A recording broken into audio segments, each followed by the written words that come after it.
I want to talk about collisions in baseball. I mean, there's been this talk about adding like the extension to first base. You know, the idea of putting one base inside the base path. For people who haven't seen it, you see it in like softball, you see it in Little League and things like that, where you have a first base inside the line for the fielder, and you have a first base outside the line for the base runner.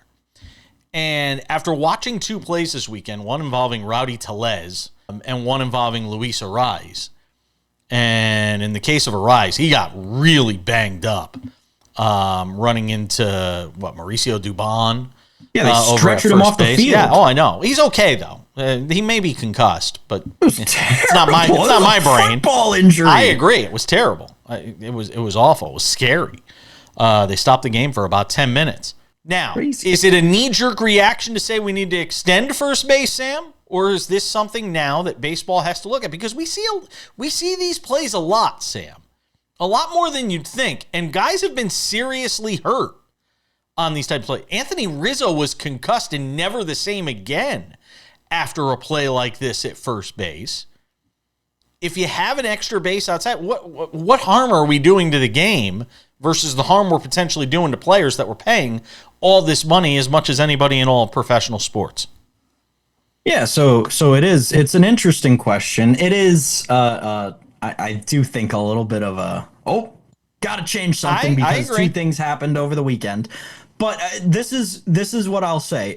As you know, and as I'm sure many of the viewers know, I'm a big college baseball guy, huge.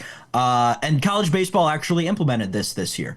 And I will say one thing that I have noticed, and that has seemed to have been a trend, a recurring trend, a theme even, if you will, motif maybe, is that the umpires are seeming to have more problems with the second first base than they were back in the day where they just had to watch one base. It seems like we're getting more calls objectively wrong just based on timing, but also it seems like there are so many rules around who can step on which base at what time, and there's so much chance of a misstep by the player or stepping on the crack between the two bases, and that's an automatic out if you add the second base. If you step on the fielder's base as the batter runner, you're automatically out, and vice versa for the fielder. So high throw that the first baseman has to jump for and lands a little awkwardly, just happens to land on the batter runner's base, the batter runner's going to get called safe, and they should have been called out.